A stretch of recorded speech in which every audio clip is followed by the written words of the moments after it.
Lok Sabha result ಬಳಿಕ ಕಾಂಗ್ರೆಸ್ ಆತ್ಮಾವಲೋಕನ ಸಭೆಗೆ ಮುಂದಾಗಿದೆ. ರಾಹುಲ್ ಗಾಂಧಿ ನೇತೃತ್ವದಲ್ಲಿ ಸೋಲು ಗೆಲುವಿನ ಪರಾಮರ್ಶೆ ಮಾಡೋದಕ್ಕೆ ಈಗ ಕಾಂಗ್ರೆಸ್ ಸಿದ್ಧವಾಗಿದೆ. ಇವತ್ತು ಬೆಂಗಳೂರಿನ ಕ್ವೀನ್ಸ್ ರಸ್ತೆಯ ಭಾರತ್ ಜೋಡೋ ಭವನದಲ್ಲಿ ಈ ಬಗ್ಗೆ ಚರ್ಚೆ ಆಗುತ್ತೆ. ಆತ್ಮಾವಲೋಕನ ಮಾಡ್ಕೊಳ್ಳೋದು.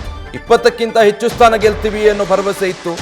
ಕನಿಷ್ಠ ಡಬಲ್ ಡಿಜಿಟ್ ಆದ್ರೂ ಬರ್ತೀವಿ ಅಂತ ಕಾಂಗ್ರೆಸ್ ಎಕ್ಸ್ಪೆಕ್ಟ್ ಮಾಡಿತ್ತು. ಆದರೆ 7ಕ್ಕೆ ಸೀಮಿತ ಆಗಿದೆ. ಸೊ ಈ ಬಗ್ಗೆ ಆತ್ಮಾವಲೋಕನ ಸಭೆ ನಡೆಯುತ್ತೆ ಇವತ್ತು. ಸಿಎಂ ಡಿಸಿಎಂ ಸಚಿವರು ಕೂಡ ಭಾಗಿಯಾಗ್ತಾರೆ. 9 ನೂತನ ಸಂಸದರು, 19 ಕ್ಷೇತ್ರದ ಸೋತ ಅಭ್ಯರ್ಥಿಗಳು ಕೂಡ ಹಾಜರಾಗ್ತಾ ಇದ್ದಾರೆ. ಡೀಟೇಲ್ಸ್ ಕೊಡ್ತಾರೆ ಹರೀಶ್, ಲೈವ್ ನಲ್ಲಿ ಜಾಯ್ನ್ ಆಗ್ತಾ ಇದ್ದಾರೆ. ಹರೀಶ್, ಈಗ 15ರಿಂದ 20 ಸ್ಥಾನಗಳ ನಿರೀಕ್ಷೆಯಲ್ಲಿದ್ದ ಕಾಂಗ್ರೆಸ್ ಒಂದಂಕಿಯ ಫಲಿತಾಂಶ ಪಡೆದುಕೊಂಡಿದೆ. ಇವತ್ತಿನ ಆತ್ಮಾವಲೋಕನ ಸಭೆಯಲ್ಲಿ ಏನೆಲ್ಲ ಚರ್ಚೆ ಆಗಬಹುದು? ವಿಜಯ್, ಬಹಳ ಮುಖ್ಯವಾಗಿರುವಂತದ್ದು ಲೋಕಸಭಾ ಚುನಾವಣೆಯಲ್ಲಿ ಕೂಡ ಸಹಜವಾಗಿ ಸಾಕಷ್ಟು ನಿರೀಕ್ಷೆಯನ್ನು ಹೊಂದಿದ್ದಂತಹ ಆಡಳಿತಾರೂಢ ಕಾಂಗ್ರೆಸ್ ಕನಿಷ್ಠ 20 ಸ್ಥಾನಗಳನ್ನ ಗೆಲ್ತೇವೆ ಅನ್ನುವಂತ ಬಲವಾದ ವಿಶ್ವಾಸದಲ್ಲಿತ್ತು. ಅದೆಲ್ಲದಕ್ಕೂ ಕೂಡ ಕಾರಣ ಆಗಿದ್ದು ಕೂಡ ಗ್ಯಾರಂಟಿ ಯೋಜನೆಗಳು. ಯಾಕಂದ್ರೆ ಕಳೆದ ವಿಧಾನಸಭಾ ಚುನಾವಣೆ ಸಂದರ್ಭದಲ್ಲಿ ಭರವಸೆ ನೀಡಿದ್ದಕ್ಕೆ ಜನರು ಕೂಡ ಎಲ್ಲರೂ ವೋಟ್ ಹಾಕಿದ್ರು, ಗೆಲ್ಲಿಸಿದ್ರು. ನಿರೀಕ್ಷೆ ಮೀರಿ ಇಲ್ಲಿ ರಾಜ್ಯದಲ್ಲಿ ಸ್ಥಾನಗಳು ಬಂದಿದ್ವು. ಅದೇ ಲೆಕ್ಕಾಚಾರದಲ್ಲಿದ್ದಂತ ಕಾಂಗ್ರೆಸ್ ನಾಯಕರು ಲೋಕಸಭಾ ಚುನಾವಣೆಯಲ್ಲೂ ಕೂಡ 15ರಿಂದ 20 ಸ್ಥಾನಗಳು ಬಂದೇ ಬರುತ್ತೆ, ಮೋದಿ ಅಲೆ ಅಂತ ಏನು ಈಗ ಚರ್ಚೆ ಆಗ್ತಿದೆ, ಅದ್ರ ನಡುವೆ ಇಷ್ಟು ಸ್ಥಾನಗಳು ಬರುತ್ತೆ ಅನ್ನುವಂತ ಬಲವಾದ ವಿಶ್ವಾಸದಿದ್ರು. ಆದ್ರೆ ಎಲ್ಲೊಂದ್ ಕಡೆ 9 ಸ್ಥಾನಗಳು ಮಾತ್ರ ಬಂದಿರುವುದರಿಂದ ಈಗ ಆತ್ಮಾವಲೋಕನ ಸಭೆ ನಡೆಸೋದಕ್ಕೆ ಮುಂದಾಗಿರುವಂತದ್ದು. ರಾಹುಲ್ ಗಾಂಧಿ ಅವರು ಈಗಾಗಲೇ ಬೆಂಗಳೂರಿಗೆ ಆಗಮಿಸಿದ್ದಾರೆ, ಕೋರ್ಟ್ಗೆ ಹಾಜರಾಗ್ತಾರೆ. ಕಲಾಪ ಮುಗಿದ ಬಳಿಕ ನೇರವಾಗಿ ಕೂಡ ಕ್ವೀನ್ಸ್ ರಸ್ತೆಯ ಭಾರತ್ ಜೋಡೋ ಭವನಕ್ಕೆ ತೆರಳುತ್ತಾರೆ. ಅಲ್ಲಿ ಚುನಾವಣೆಯಲ್ಲಿ ಗೆದ್ದಂತ 9 ಸಂಸದರು ಮತ್ತು 19 ಪರಾಜಿತ ಅಭ್ಯರ್ಥಿಗಳೆಂದರೆ ಇವರೆಲ್ಲರ ಜೊತೆಗೆ ಆತ್ಮಾವಲೋಕನ ಸಭೆಯನ್ನು ನಡೆಸ್ತಾರೆ.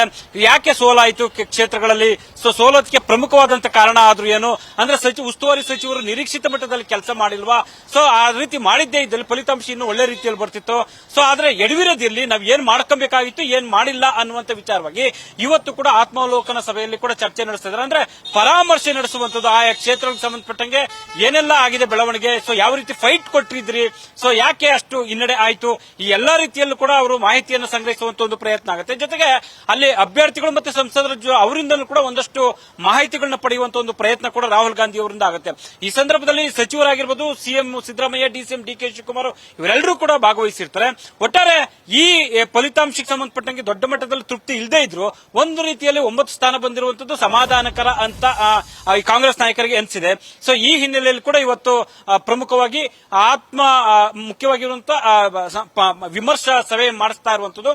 ಯಾರೆಲ್ಲ ಏನೇನಾಗ್ತಿದೆ, ಯಾರೆಲ್ಲ ಎಷ್ಟು ಕೆಲಸ ಮಾಡಿದರೆ, ಮುಂದೆ ಏನೆಲ್ಲ ಮಾಡಬೇಕು ಅನ್ನುವಂತ ವಿಚಾರಕ್ಕೆ ಸಂಬಂಧಪಟ್ಟಂಗೆ ಇವತ್ತು ರಾಹುಲ್ ಗಾಂಧಿ ಅವರು ಒಂದಷ್ಟು ಸಲಹೆಗಳನ್ನು ಕೂಡ ಅವರಿಗೆ ಕೊಡ್ತಾರೆ ಅನ್ನುವಂತ ಮಾತುಗಳು ಕೇಳಿಬರ್ತಿದೆ. ಜೊತೆಗೆ ಒಂದಷ್ಟು ಕಿವಿ ಮಾತುಗಳನ್ನು ಕೂಡ, ಯಾಕಂದ್ರೆ ಸಚಿವರಾಗಿರ್ಬೋದು, ಸರ್ಕಾರ ಆಗಿರ್ಬೋದು ಈಗಾಗಲೇ ಉತ್ತಮ ರೀತಿಯಲ್ಲಿ ನಡೀತಿದೆ ಅನ್ನುವಂತ ಮಾತನ್ನು ಪದೇ ಪದೇ ರಾಹುಲ್ ಗಾಂಧಿ ಅವರು ಹೇಳಿದ್ದಾರೆ. ಈಗ ಸಚಿವರು ಕೂಡ ನಿನ್ನೆ ಅಷ್ಟೇ ರಾಜೀನಾಮೆ ಕೊಟ್ಟಿದ್ದಾರೆ. ಇದಕ್ಕೆ ಸಂಬಂಧಪಟ್ಟಂಗೆ ಏನಾದರೂ ಚರ್ಚೆ ಆಗಬಹುದಾ ಅನ್ನುವಂಥದ್ದು ಕೂಡ ಸಾಕಷ್ಟು ಕುತೂಹಲಕ್ಕೆ ಎಡೆ ಮಾಡಿಕೊಟ್ಟಿದೆ.